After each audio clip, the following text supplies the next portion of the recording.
pediatría era sífilis neonatal. Sin embargo, debido a que hay muchos casos que se han presentado, especialmente en las últimas décadas, de sífilis adquirida en niños, producto de violencia sexual, es que las últimas ediciones en general incluyen ya como sífilis en pediatría, donde vemos de alguna forma la sífilis adquirida que ustedes han llevado, ¿verdad? En infectología me imagino que han llevado. Entonces vamos a hacer un pequeño recuerdo de esta situación de la sífilis adquirida. Entonces vemos sífilis en pediatría. ¿Por qué, chicos? Porque además pediatría, ya saben ustedes que incluso los adolescentes en la teoría comprenden al grupo etario. Sin embargo, en la práctica, en los hospitales, solo reciben hasta los 15 años. De 15 años para adelante ya se van a medicina interna. Hablamos un poquito de generalidades de la sífilis.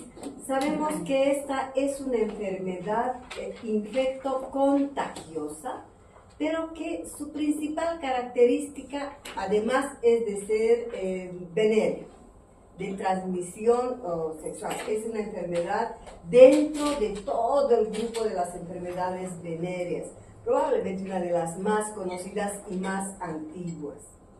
La etiología, saben bien, quien causa la sífilis es el treponema pálido, que tiene una característica muy particular, que este germen, el treponema, muere con gran facilidad en condiciones externas diferentes.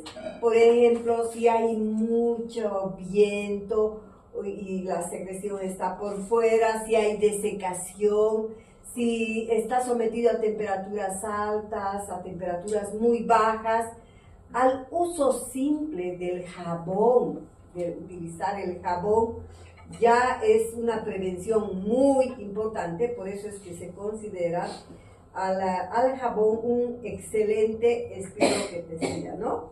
Entonces, esta es la razón por la cual se dice que el contagio de la sífilis no es, digamos, a través de fomites de toallas, de jaboncillos, de entrar a un baño público, a una piscina, porque muchas veces en la consulta las mamás de adolescentes o de púberes, si quieren, que ya iniciaron vida sexual, muchas veces vienen, digamos, y dicen, mi hijita está con un problema en genitales porque fue a un baño público o se contagió en la piscina.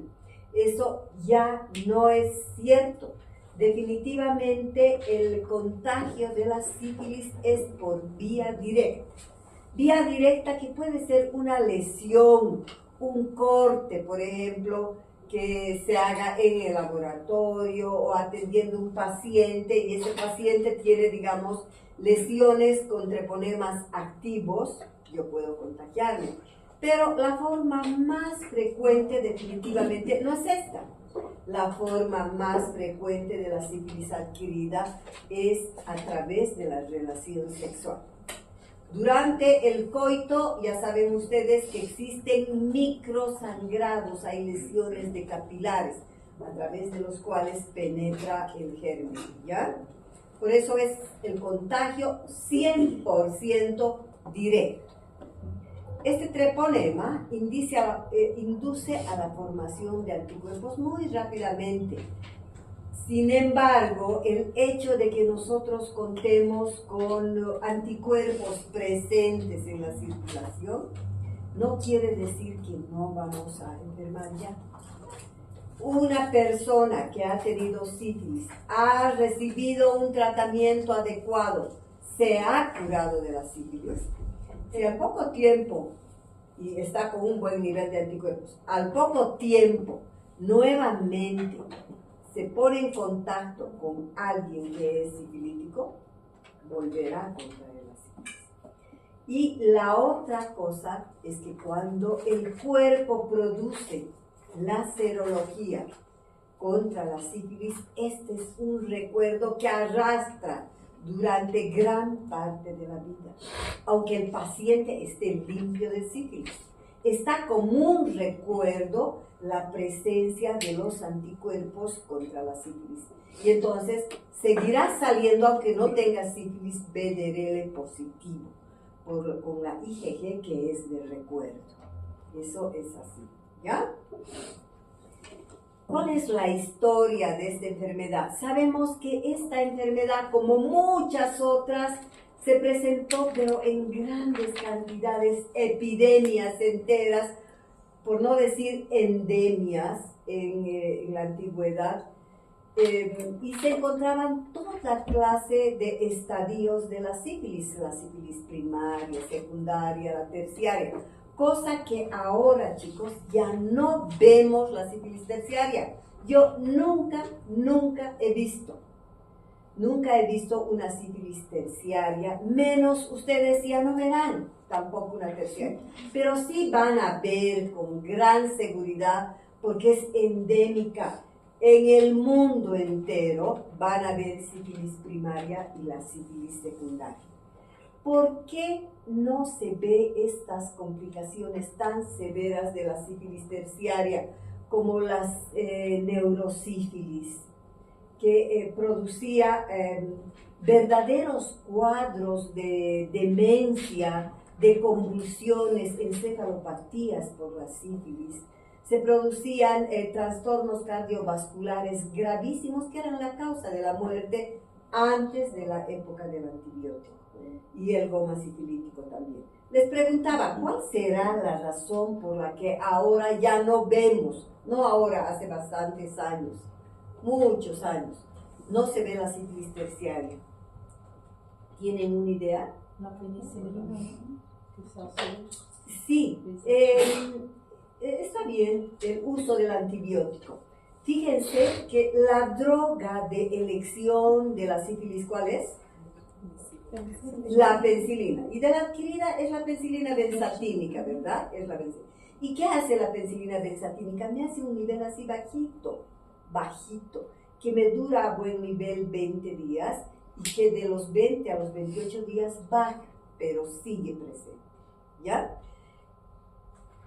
Entonces, la sífilis es capaz de responder frente a esa dosis tan baja de un antibiótico básico. Pero no solo se cura con sífilis. Acuérdense que cuando hay, digamos, resistencia o alergia grave, lo que sea, resistencia a la penicilina, se agarra la eritromicina, se agarra tetraciclina, y cualquier antibiótico puede morir con una cefalosporina, con otro tipo de antibiótico. Y entonces el ser humano, especialmente antes, y hemos hablado por qué, se confundía y se utilizaba mucho antibiótico, aún en situaciones que no eran claramente bacterianas. Entonces, ahora mismo, una tos demasiado fuerte que no se da fiebre, ya le meten antibiótico, ¿verdad? Entonces, ese hecho de estar en contacto con un antibiótico, un tratamiento, hace que ya no se presenten estas formas terciarias porque responden de alguna forma a la sífilis, aunque no es el tratamiento específico. Después de la era de los antibióticos, esto en la antigüedad, acuérdense chicos, no respetaba estratos sociales, todo el mundo tenía. Obviamente la clase más pobre, que era la gran mayoría, la clase ya de los privilegiados, donde estaban los reyes, los condes, todos estos, ¿verdad? Igualitos se enfermaban, porque en esa época los prostíbulos eran pan de cada día, había en todo lado. Y la gente complicaba y no respetaba ninguna clase, incluso los curas, los obispos, todo. Beethoven, si saben por historia, Beethoven llegó a contraer la sífilis, ¿verdad? Y murió en realidad sordo total por una neurosífilis que tenía. hizo una sordera de tipo sensorial grave y su última composición, su requiem, prácticamente lo terminó sordo. Él no escuchaba la música, pero lo tenía aquí, en la mente presente, ¿no? Entonces muchos personajes sí lo han tenido. Pero después de la era de los antibióticos, bajó la incidencia, pero del 40 al 50 del cielo a la tierra, porque este germen era terriblemente sensible, todos mejoraron.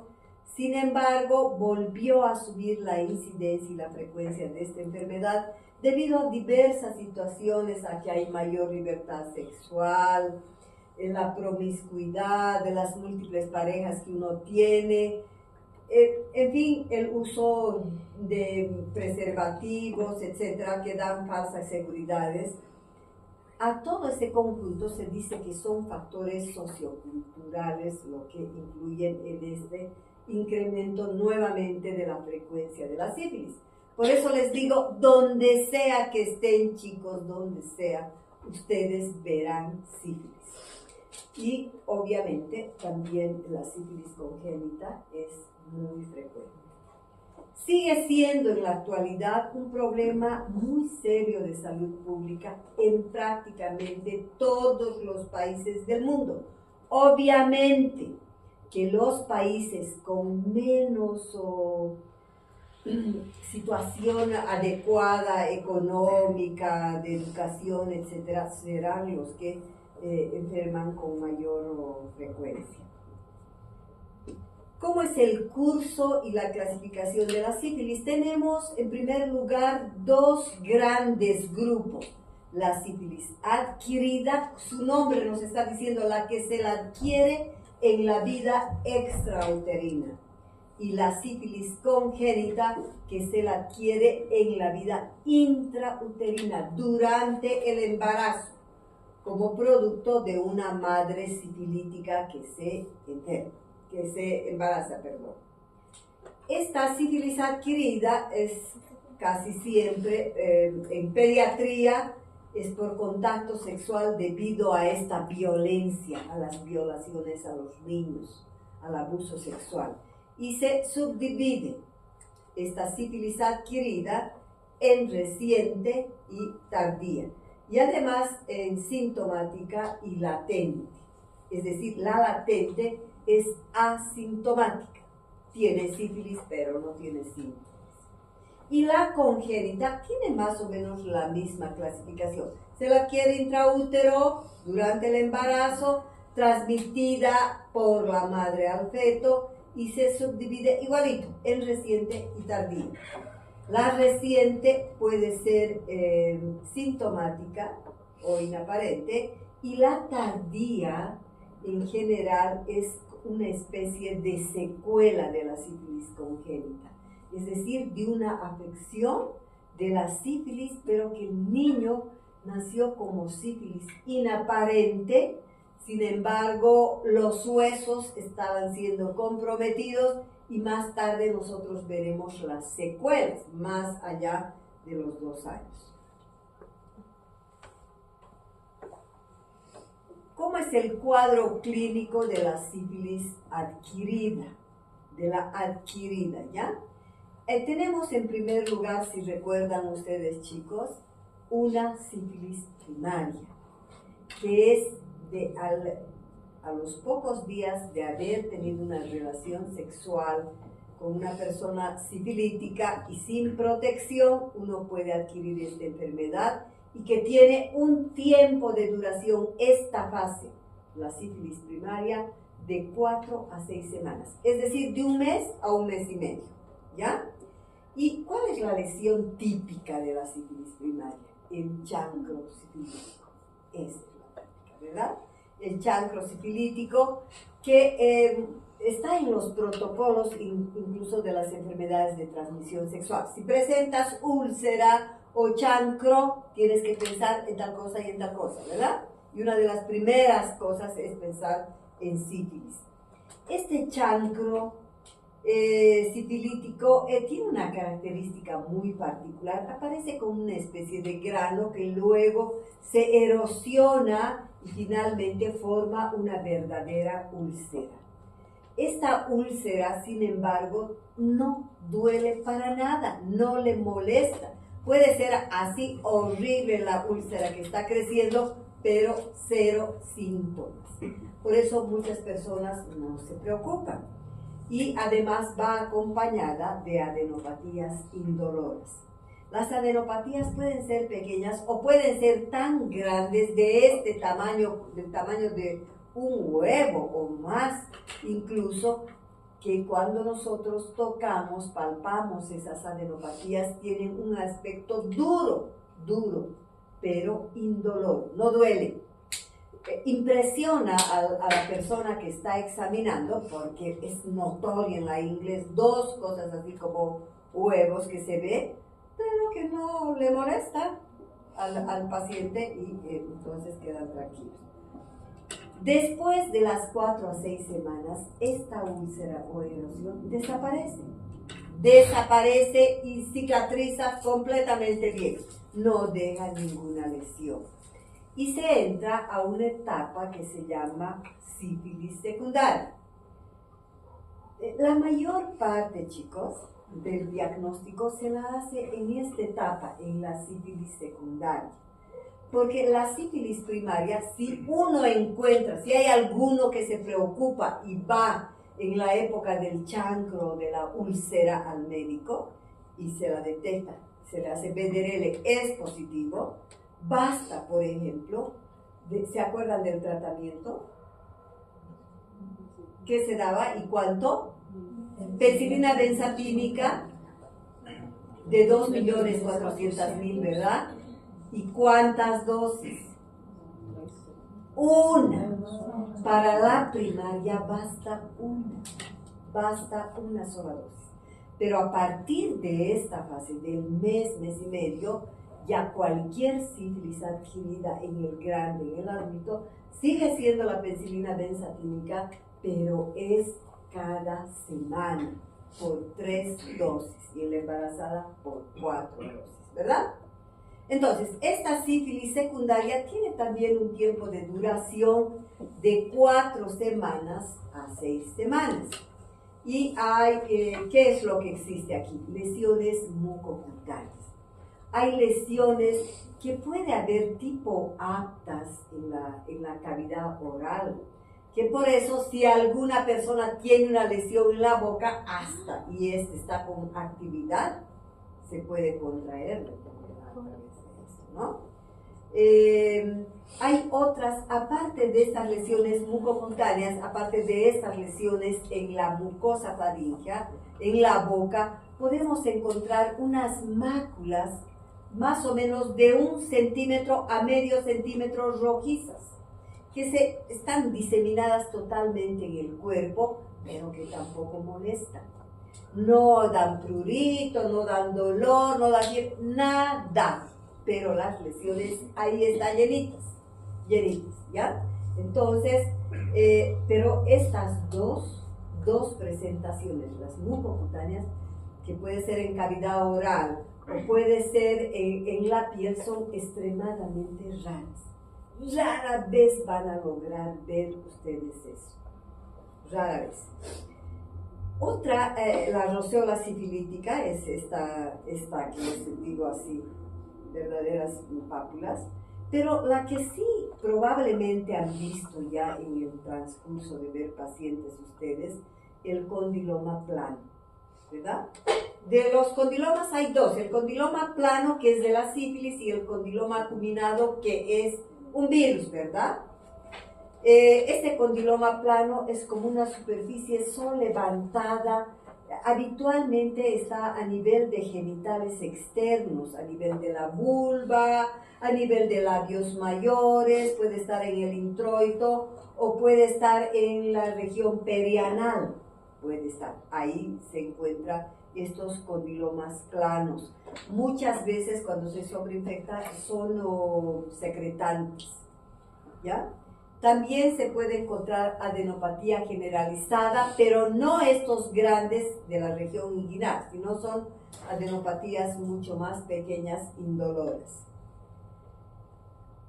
Fíjense, después de la sífilis secundaria, que es sintomática y es una fase terriblemente contagiosa, dura casi de 4 a 6 semanas y muchos autores dicen que dura hasta 2 meses, ¿verdad?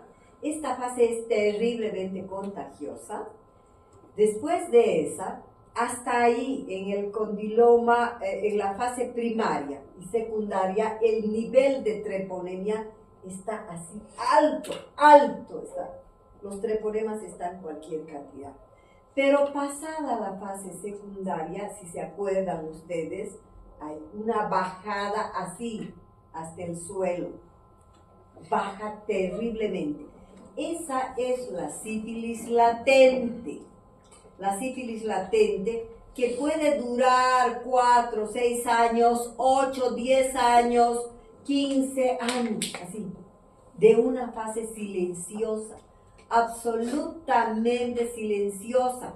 El paciente tiene la apariencia de estar sana, nada le molesta, no tiene ninguna lesión, nada, pero se le hace VDRL y sí es VDRL positivo y es capaz de transmitir la enfermedad, ¿ya? Una vez que pasa este periodo tan largo que es esta sífilis latente donde hay esa bajada, finalmente se presenta la sífilis terciaria. Y la sífilis terciaria, ya hemos dicho, es la neurosífilis con todas sus complicaciones gravísimas. No les he dicho, verdaderos cuadros demenciales, convulsiones, de todo se presentaba en la neurosífilis. La sífilis cardiovascular, que era la principal causa de muerte, y el goma sifilítico. Esa es la sífilis terciaria. Y ese es el cuadro clínico de la sífilis adquirida. Hasta aquí, queridos, es nada más un pequeño repaso de algo que ustedes conocen bien, porque lo han estudiado en toda una clase, ¿verdad? Es todo un tema esto. Entonces pasamos a lo que es de verdad nuestro objetivo. En pediatría, la sífilis congénita, que es un capítulo propio de la pediatría y mucho más de la neonatología. Entonces, ¿cuándo existe sífilis congénita? Cuando el feto se contamina con los treponemas que tiene la madre, es decir, pasa por la vía sanguínea directo, ¿no? Esta sífilis congénita tiene, digamos, una presentación de diferente intensidad, de cuadros recontra severos, hasta cuadros tan leves que el niño nace de apariencia absolutamente normal, cero síntomas,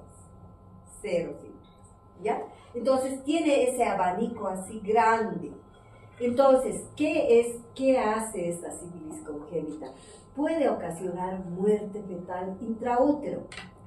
Es tan fuerte que no logra sobrevivir y muere ahí adentro el niño, ¿ya? Puede producir aborto, puede producir parto prematuro en ese bebé. O si nace a término, puede, una vez que ha nacido, puede morir. Pero en caso de que sobreviva el niño, fíjense que su drama es terrible, ¿verdad?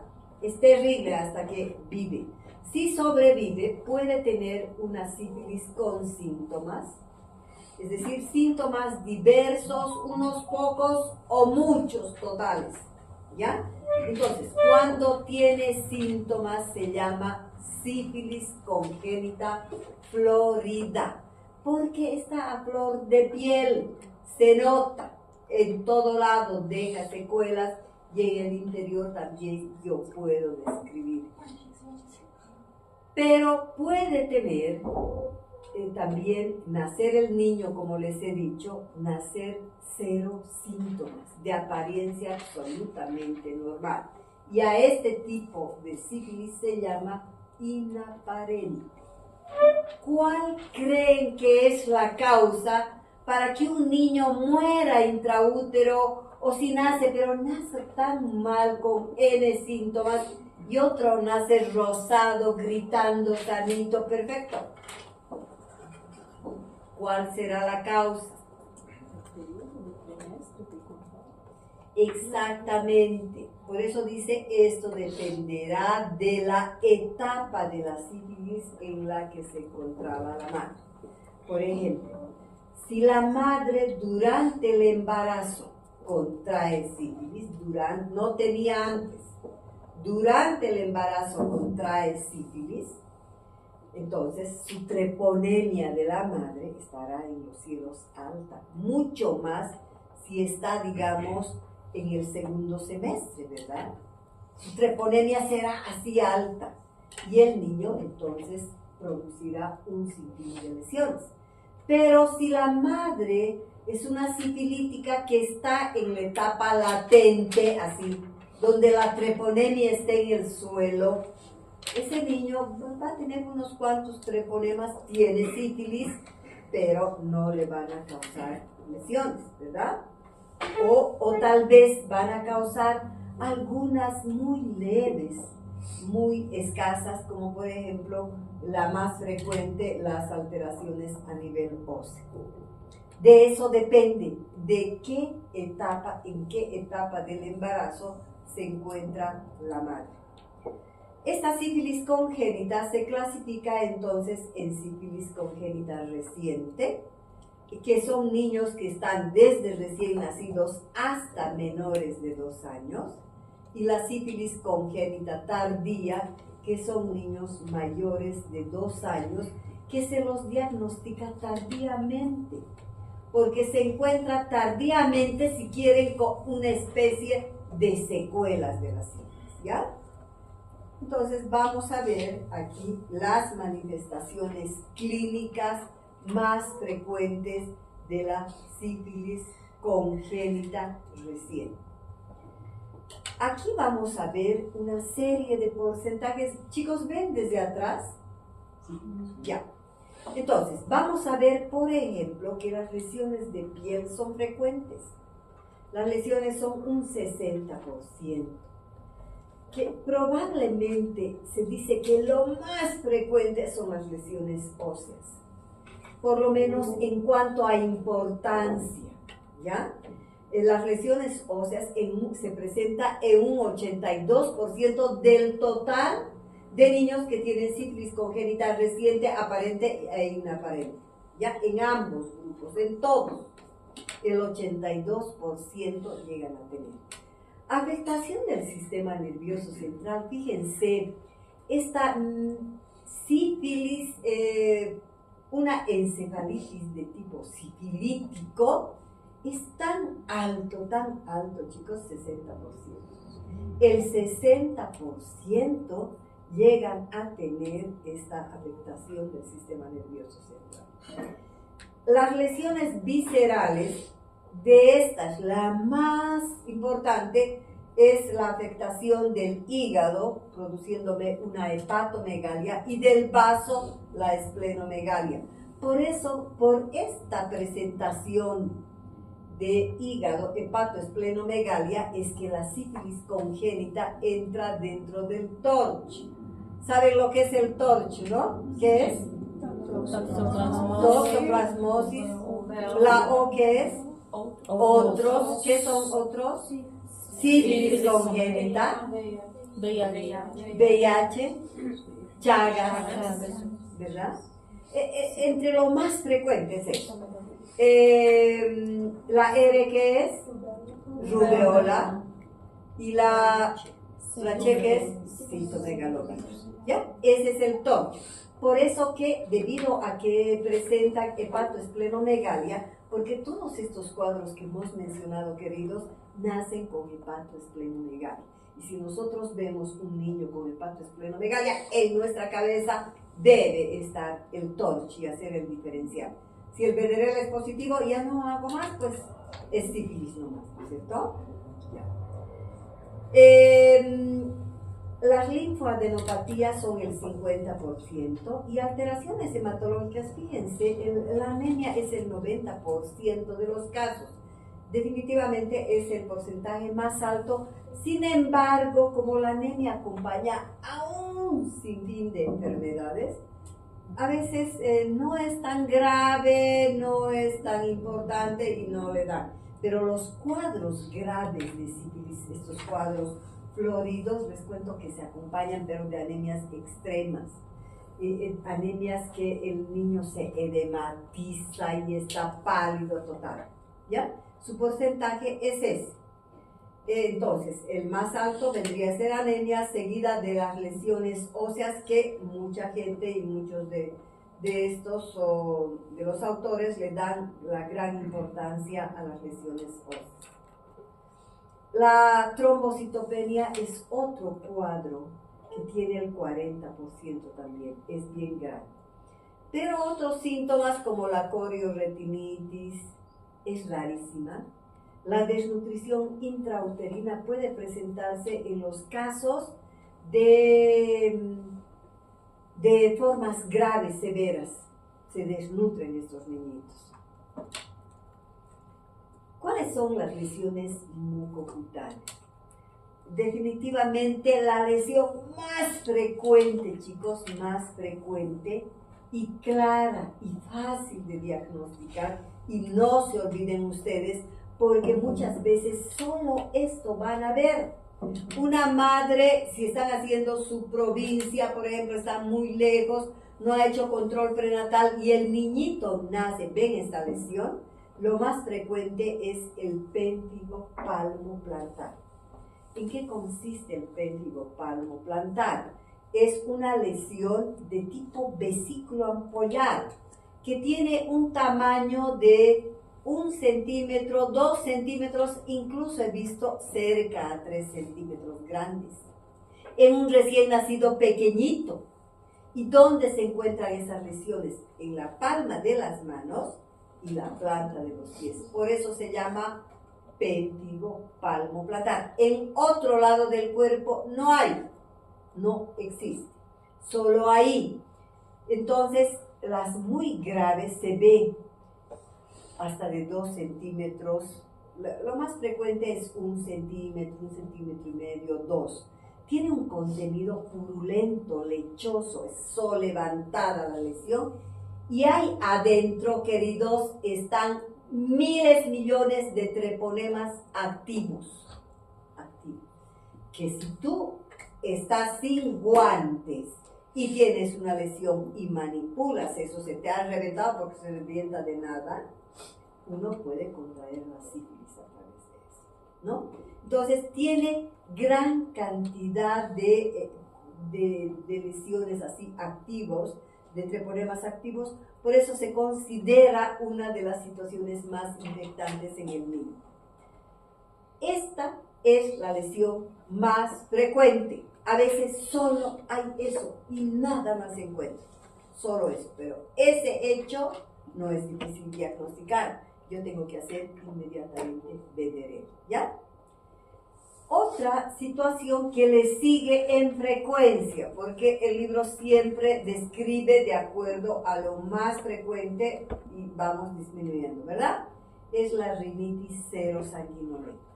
Es decir, que por las fosas nasales le sale un fluido serosanguinolento. Es un moquito mezclado con sangre. Se ubica en serosanguinolento, ¿no es cierto? No es sangre viva, es mezclada, serosanguinolenta. Tal vez el primer momento se presta a confusión porque muchas veces el niño nace porque le han hecho la episiotomía, porque la cesárea, etcétera, y sacan y sale con la cara con sangre. Y entonces ver como que pensamos que puede ser esa situación. Pero generalmente, si no he hecho el diagnóstico en forma temprana, la madre regresa en su primer control de una semana y dice, está saliendo un moquito con sangre a la semana ya, y le sale.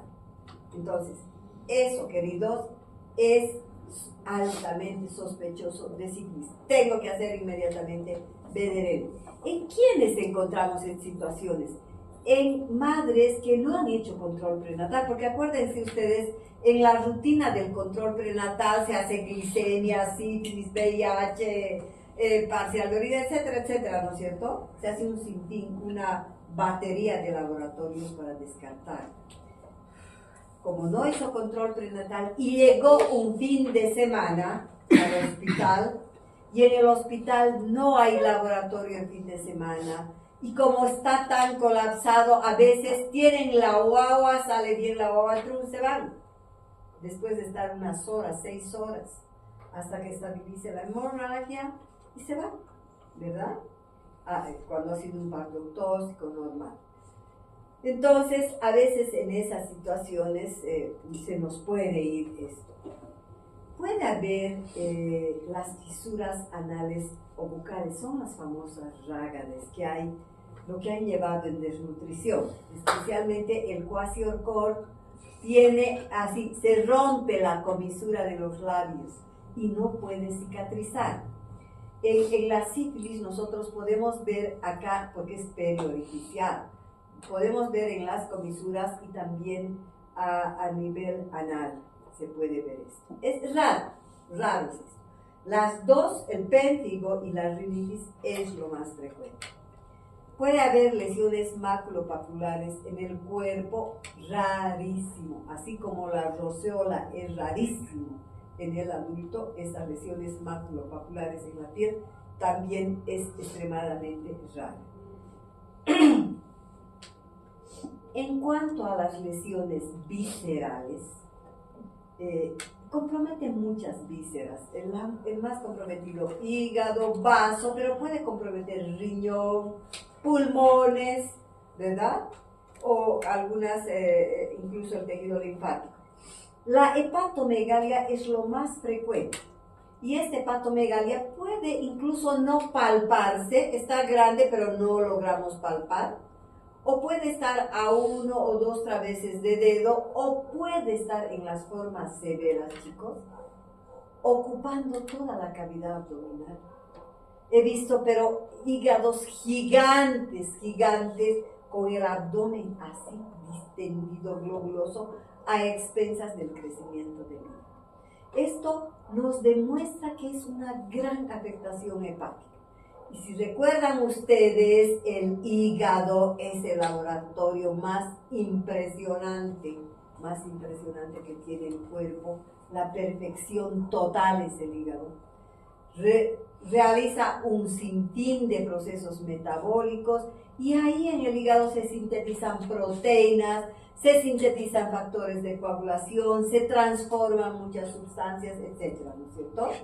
Entonces, por eso que en la hepatomegalia nosotros podemos encontrar ictericia. Podemos encontrar alguna vez en los casos muy graves púrpuras o algunas discrasias sanguíneas, debido a que el factor de coagulación que se sintetiza en el hígado, que está enfermo, no va a ser adecuada y va a haber disminución de los factores de coagulación y sangrados por lo tanto. La esplenomegalia, ¿dónde lo encontramos?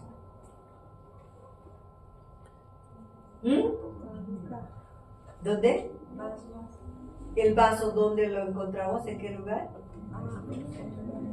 En el hipocondrio izquierdo. El hipocondrio izquierdo solo tiene el vaso y hay atrás intestinos. Entonces, cuando buscamos vaso, tenemos que ir ahí. Y es bien clarito cuando está crecido el vaso, es una masa sólida, firme. Puede haber crecimiento, encontrar o no encontrarla. La neumonitis es una especie de una neumonía, pero de tipo intersticial. El intersticio es el que está afectado, no tanto la parte de los alveolos. Y puede haber también síndrome nefrótico. El síndrome nefrótico, si se acuerdan de nefrología, chicos, el síndrome nefrótico, su signo más importante es el edema debido a una proteinuria masiva. se eliminan ingentes cantidades de proteínas y junto con eso sale la albúmina, la presión coloide osmótica baja, etcétera, etcétera, y el niño presenta edemas. Ahora, de todas estas lesiones que hemos mencionado, el paciente puede tener todo en las floridas severas graves o tener una o dos, a veces solo síndrome nefrótico. El síndrome nefrótico, acuérdense que también ocurre en la sífilis adquirida del adulto.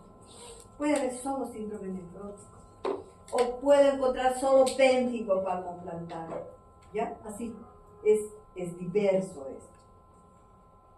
Las lesiones óseas, vimos que era entre lo más frecuente, ¿verdad?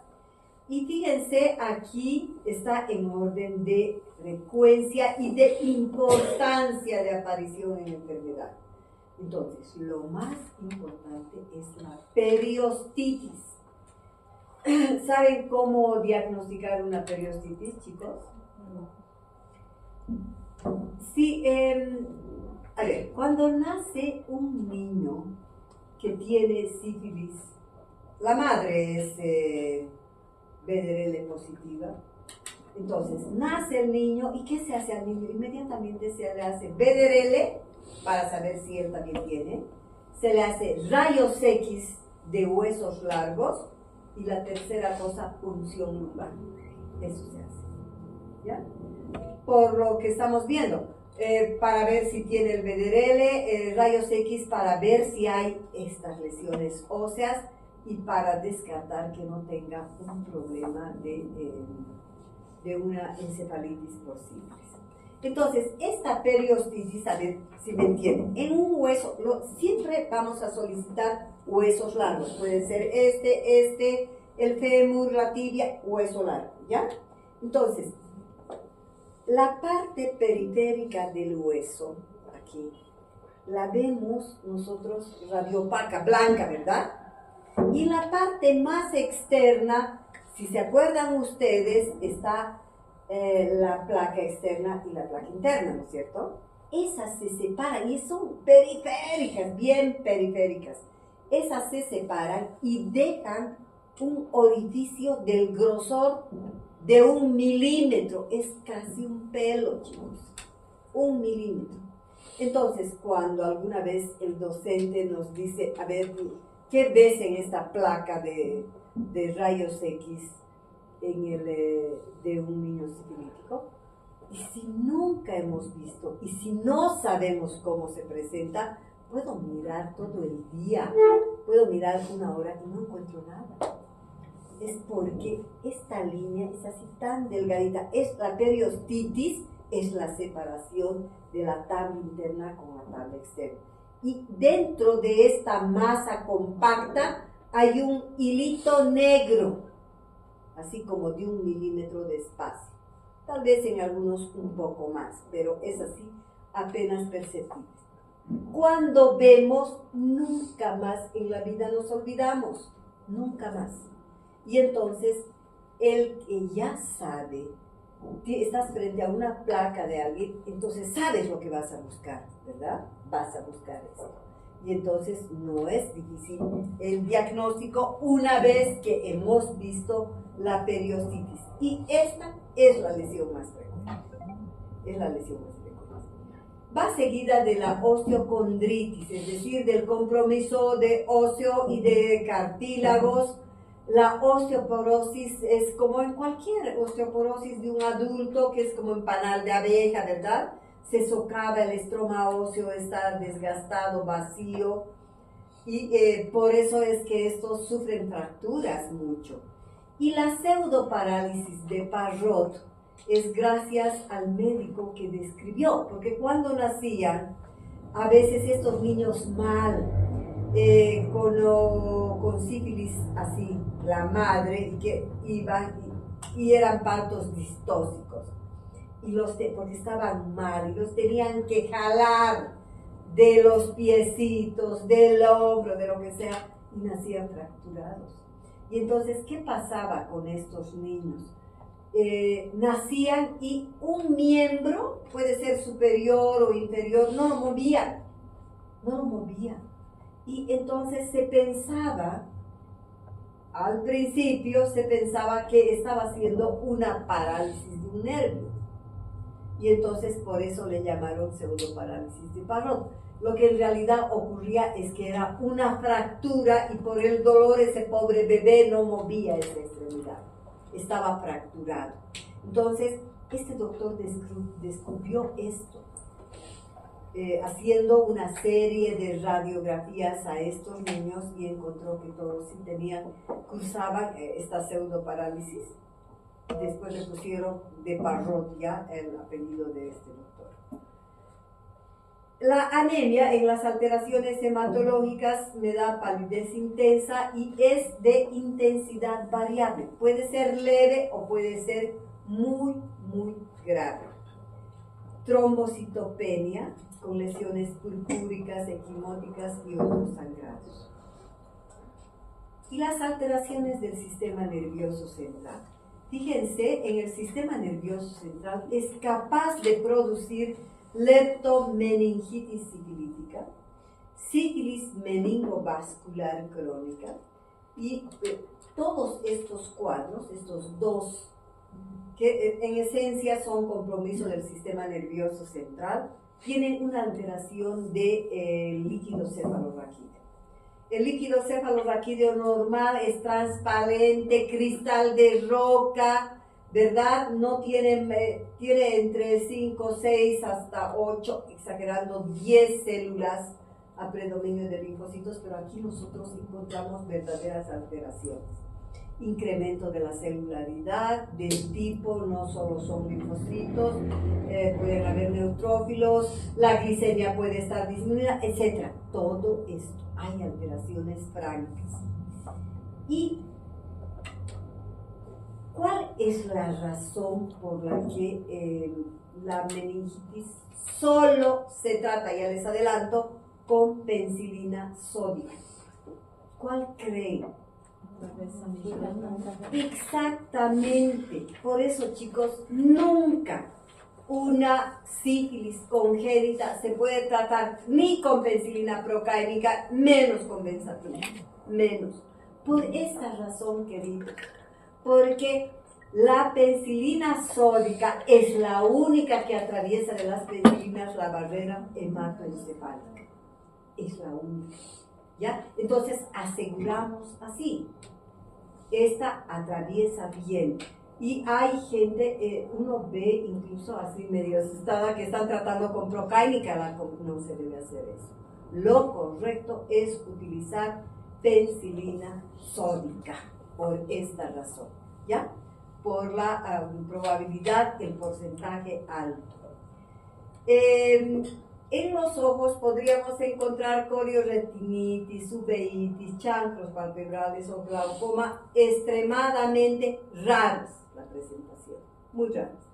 Y la desnutrición intrauterina que ya hemos visto con retardo del desarrollo intrauterino, facies de anciano, piel seca, marchita, etc.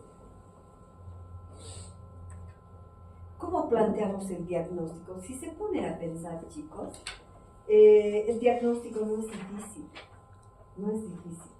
Probablemente sí resulta un poco más complicado cuando no encontramos muchas cosas, cuando nace con sífilis inaparente, ¿verdad? Ahí es de verdad complicado porque no se nota y nosotros mismos le damos de alta al paciente. Damos de alta, ¿no? Pero después si tiene clínica no es difícil el diagnóstico. La clínica, por lo tanto, con todo lo que hemos hablado, el antecedente epidemiológico de la madre que tiene sífilis y el laboratorio. El laboratorio es simple, con laboratorios sencillos como es el BDRL y el RPR, que son serologías, ¿verdad? Se puede hacer también, en el libro describe el método directo, es decir, visualizar con el microscopio el treponema pálido en campo oscuro, pero resulta increíblemente caro, no justifica. Con un examen económico, barato, yo puedo comprobar si tienen o no tienen, ¿verdad? Entonces, simplemente son estos dos. Y el tratamiento de la sífilis aproximadamente unos 10 años ha cambiado. ¿Ya? Este es el tratamiento vigente y actual. Nada más les voy a comentar, no se está utilizando eso, para que vean cómo el treponema es tan sensible a dosis bajas. Antes ya no se utiliza, les vuelvo a repetir. La sífilis inaparente apenas se trataba con 10.000 unidades internacionales de penicilina sódica. La sintomática se trataba con 50.000 y la que tenía afectación del sistema nervioso central se trataba con 100.000. Eso ya no más. Ahora sigue la droga de elección, la penicilina sódica, por un espacio de 10 y 14 días si está comprometido el sistema nervioso central. Si al hacer la punción lumbar yo encuentro trastornos del líquido cefalorraquídeo, yo doy 14 días. ¿Ya?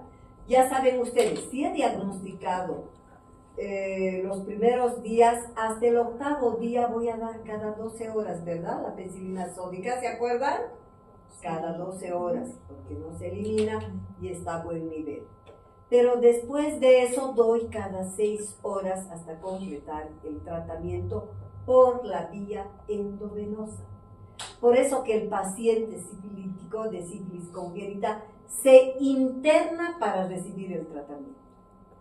Y muchas veces ahora ya hay la posibilidad del stopper, se van con stopper los últimos días. La inaparente, fíjense, la sífilis congénita inaparente se trata con 150.000 unidades internacionales kilo-peso día. ¿Cómo ha subido? De 10.000 a 150.000. Ahora es el esquema vigente. Y la sintomática y con afectación del sistema nervioso central se utiliza con 300.000 unidades internacionales kilo-peso día. ¿Ya? Esa es la gran diferencia. Entonces damos de alta a mi paciente y controlamos, de preferencia hacemos si es grave, con el BDRL cuantitativo, ¿ya? Que me va a cuantificar y tengo que hacer un control al mes, a los 3 meses, a los 6 meses y al año. Y ahí se da de alta definitivamente. ¿Ya? Hacemos eso, queridos. ¿Tienen alguna pregunta? Doctor, el control nuevamente, perdón. ¿Al mes? El control con el BDRL, queridos. Sí. Al mes, 3 meses, 6 meses y al año. ¿Ya? Es así. Facilito. Es para acordar. ¿Alguna otra pregunta, chicos? Cuando no me preguntan, yo pienso o no han entendido o han entendido perfectamente bien. ¿Ah? ¿Cómo es? No, perfectamente bien. Entonces no se van a equivocar en el examen. No. Ya, muy bien. Chao.